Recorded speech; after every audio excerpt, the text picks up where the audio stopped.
So mga kabosing, babalik na naman si Pogi for today's video. At ayun nga, kamusta kayong lahat? At ako nga ay nandito nga sa aming bukihan para kumuha ng maigugulay na. Ang tawag dito ay yung saluyot mga bossing, yung nilalagay sa sa munggo. Di kay kung ano-anong ilalagay mo, sinagsagan gano'n. Di kay ilalagay sa bunga ng kahoy na labong. Yun na yung labong mga bossing. Ayun pinakaulam dito sa aming probinsya sa labong mga bossing. Kapag tag-ulan ay ayun yung madami dito mga bossing, pero ang pinakamadami ngayon dito mga bossing, itong mga saluyot. Ito kumukuha tayo ngayon dito sa aming bukuran.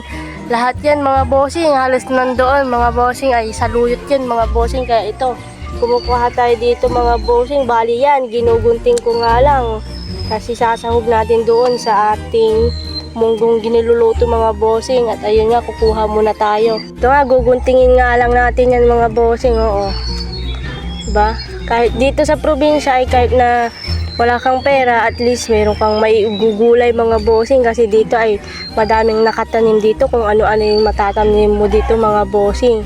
At dito nga mga bossing, ayan nga may silid din kami dito mga bossing na tanim ng aking tatay.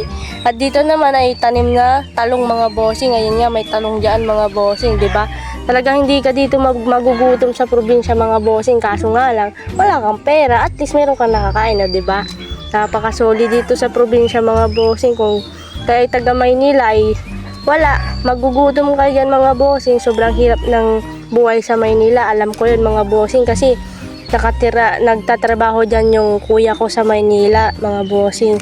Kaya yun, madalang lang siya makatikim ng ganito sa amin, kasi madalang din siyang makauwi mga bossing. At dito ay baka makita niya naman tong video to, ay mainggit na naman yun mga bossing. Yan na, madami na nga tayong nakuha mga bossing.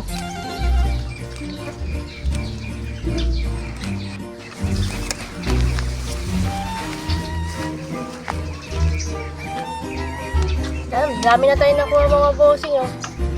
So yun na nga mga bossing, no. Dahil lang din tayo nakapag-upload ng ating video, kasi nga ay mag-update lang din ako sa inyo, kasi nga ay ako din ay nung pagkatapos ng graduation namin ay medyo hindi okay yung pakiramdam ko mga bossing. Nagkasakit ako ng konti lang lamang, pero ito naman ay medyo sinisipon at inuubo nga lang ako mga bossing. At ayun nga, ngayon lang din tayo nakapag-upload ng ating video. At dito nga ay kumukuha tayo ng saluyot mga bossing, dahon ng saluyot. Ito yung nilalagay sa munggo mga bossing. Sobrang dami dito sa amin mga bossing. Ito ilagay mo lang sa sa luya, ganoon, igisa mo lang mga bossing, di ba? May soup ka na mga bossing. Kaya ito, kukuha tayo ng madami. So ilalagay natin sa munggo mga bossing, kasi nagluto ako ng munggo ngayon. Yan mga bossing, dami na natin nakuha. Dito ay sa amin, napakainit din, grabe. Sobrang init. Dahil nga, pinagpapawisan na nga ako mga bossing.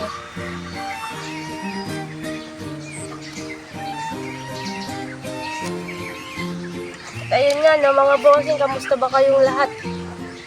At ako ay naghahanap din ng trabaho mga bossing. Kung may alam kayo ay i-message nyo lang ako dito sa account ko, at yun nga, pwede tayong pumasok sa inyo. At ayun nga yung tatay ko mga bossing. Kukuha din siya ng ganito at ilalagay doon sa barangay yata. Dami na mga bossing.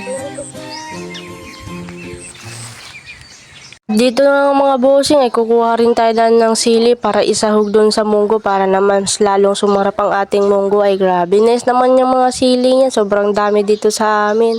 At teka nga lang mga bossing, kung nag-i-enjoy ka nga akong panoorin ay huwag mong kalimutan na mag-follow sa akin para naman lagi kang updated sa susunod na video ko mga bossing. Yun lamang, at maraming salamat sa panonood.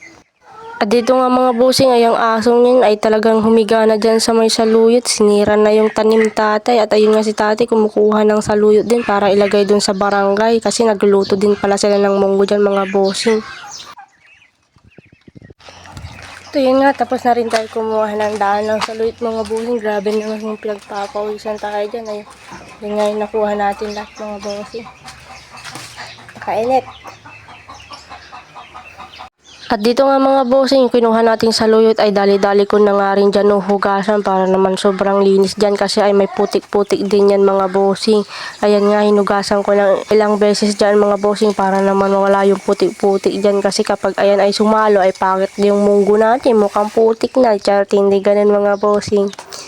At dito na nga ay sobra na talaga akong pinagpapawisan dito. Tignan nyo naman yung pawis ko, talagang tulong-tulo na mga bossing. At dyan nga ay ihalo na rin natin yan sa munggo na nilaga ko kanina. Ayan nga yung munggo mga bossing. So tara, samahan nyo na akong ilaga at ihalo tong mga ricado niya mga bossing. Ayan nga yung betchin at saka yung Norcus beef mga bossing. Dyan nga ay dali-dali ko na nga rin nilagay dyan para naman magkalasa. Bali nga isang buong Norcus at saka dalawang betchin na tigkalahati lamang mga bossing. Bali, ayun yung tira kanina, yung pinaglutuan ni mama. At dyan nga, sinali ko na nga rin yung kinuha nating dahon na saluyot mga bossing. At saka nilagyan na rin natin dyan ng asin na pangpala sa mga all goods na all goods. At dito nga, titikman na rin natin. Sa amin mga bossing.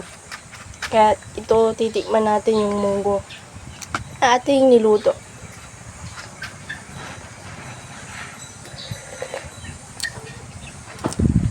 All goods na all goods. Ayun na nga mga bossing, naluto na rin. Ayun nga yung ulam namin, pinatniran ng galunggong at munggo. Ayun, napaka all goods, sobrang sarap. So hanggang dito ko na lang tatapusin ang ating video. Bye bye!